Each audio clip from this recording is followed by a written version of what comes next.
Hey guys, let's get more news about Lakers, but first, don't forget to subscribe and leave your like. Dan Hurley reveals why he turned down Lakers' job. It appeared to be a match made in heaven when the uber-successful Dan Hurley was up for the high-profile head coaching job with the Los Angeles Lakers. For a team looking to hang another NBA championship banner from the rafters, it just made sense to bring in the hottest coaching prospect. But something funny happened on the way to the perfect union. Hurley turned down the job and chose to remain with the Connecticut Huskies instead. A job where he's won back-to-back national championships. Hurley told Jim Rohn that the reason he decided to forego the Plum Lakers offer was simple. He explained, "One thing I do love about it is that I've got really, really strong control over whether I'm successful or not. Being a college coach," Hurley said, "affords a person the chance to be rewarded for the amount of work put in and not have the issues beyond their control that are so prominent at the professional level. Now, he gets to choose the players, hire the staff and even fill out the schedule." Hurley said such a major life decision involved other prominent factors, such as family and personal happiness, in terms of the lifestyle that comes along with the new position. His UConn job, he explained, couldn't be better for his family as his wife and children are in a great situation to be able to be near their husband and father. Hurley added that his own father is getting up in age, but is still able to attend all of UConn's games and cheer on his very successful son. Something that would be impossible if the family uprooted to the West Coast. Lakers' Austin Reeves names his true GOAT, and it's not LeBron James. Austin Reeves has a golf-themed YouTube channel and sneaker named for his lifelong fandom of Kobe Bryant. Since joining the Los Angeles Lakers, he's developed a close connection to LeBron James.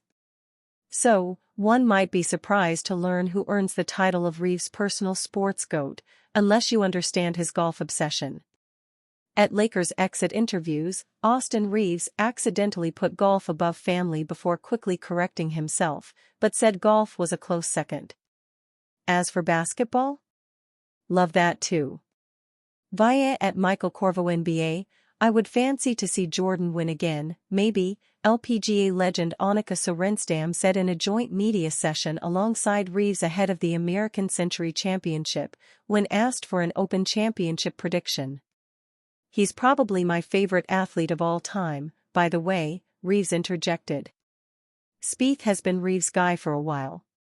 2 years ago, when I was covering the Lakers, he told me as much in the Crypto.com arena hallway. In May, when I spoke to the Lakers wing, I was surprised to learn he hadn't yet teed it up with his golf hero. "If that opportunity ever presented itself, I would love to do that," he said.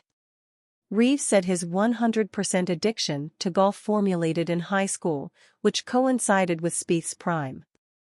Spieth, who, at 33, is struggling to remain a top 50 player on the PGA Tour, won 3 majors from 2015 to 17, often highlighted by electric displays of creativity around the greens.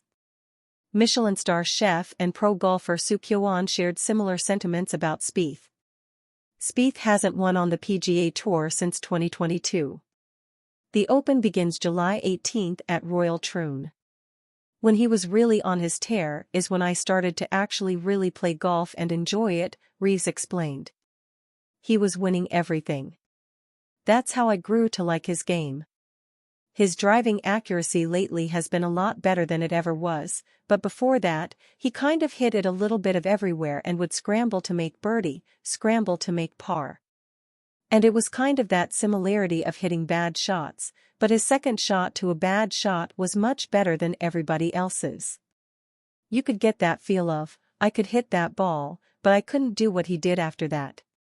So that's what I enjoyed about his game." Last month, Reeves made his professional golf debut, carding a 76 in a Korn Ferry Tour qualifier event. Ahead of his debut in the star-studded ACC, won in memorable fashion by Steph Curry in 2023, Reeves is leaning into his inexperience. "Kind of my whole life I've been behind the 8 ball to start with," he said. "If y'all know my basketball story. I didn't have many offers coming out of high school. then went undrafted. I've been kind behind the 8 ball, had to fight the whole way. So I don't think it's really going to be anything different this week. I'm just going to try to stay focused and play good golf. As for who can claim the label of the NBA's best golfer between him and Steph? I haven't spoken to him about that personally, but I'm sure he would pick himself as well, said Reeves. I saw him play golf here last year. He's a phenomenal player. I don't know what a competitor would be if you didn't take yourself. Los Angeles Lakers are interested in Lori Markkanen and Wendell Carter Jr. The Los Angeles Lakers have lost out on most of the big players this summer, but the latest reports out of Los Angeles indicate they could still be in the running for a few key targets. As one team executive told Sean Devaney of Heavy Sports, the list includes Lori Markkanen and Wendell Carter Jr., fairly young, probably a little undervalued because of his red flags, injuries, and still tapping into his skill set, the exec told Heavy Sports. The contract is right, it makes sense for them. That's a guy they're monitoring, but a lot of teams are. Wendell Carter Jr., I think he's someone they'd go after. He could be a beast as a backup on that team.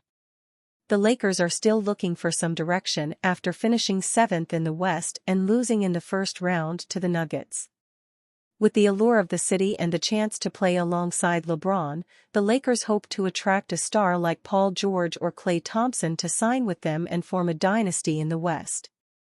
Instead, they will have to look elsewhere if they want to mix up the roster in any significant way. And while those top-tier stars may be off the table, the Lakers can still add game-changing talent in the form of a 7 feet 0 inches big man. Lauri, a 7-year NBA veteran, is coming off his first All-Star season with averages of 23.2 points, 8.2 rebounds, and 2.0 assists per game on 48% shooting.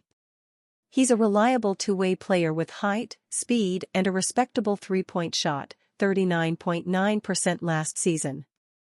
Markkanen was thought to be untouchable in trade talks, but if the Jazz are ready for a total rebuild, it could change everything. We know already that the Lakers prefer to move on from D'Angelo Russell, so why not go all out for a guy who could potentially open the championship window? Alongside Anthony Davis, the Lakers would have a formidable defensive frontcourt and Lauri would give the spacing required for the stars to attack the rim. With his size, shooting, and all-around versatility, he's the ideal player to save the Lakers' offseason and finally make them a threat in the West again. Unfortunately for the Lakers, it's unknown for sure if Markkanen is even available right now, and if the Jazz are even close to considering trading away the face of their franchise. This is why Wendell Carter Jr. has become such an increasingly likely fallback option for Rob Pelinka. While Carter Jr. is no all-star, he might come at a lighter cost for the Lakers who could use Carter to build up their defense in the frontcourt. Carter Jr. averaged 11.0 points, 6.9 rebounds, and 1.7 assists per game on 52.5% shooting for the Magic last season, and at 25 years old he can still raise his game to a whole new level. With so few assets to spare, it remains to be seen if the Lakers can make a trade of any significance before the deadline. If not, they'll have to rely on head coach J.J. Redick and their new teammates Bronny James and Dalton Knecht to carry the load and live up to impossible expectations. And you, fan? What do you think of the situation of Lori Markkanen? Leave your opinion in the comments.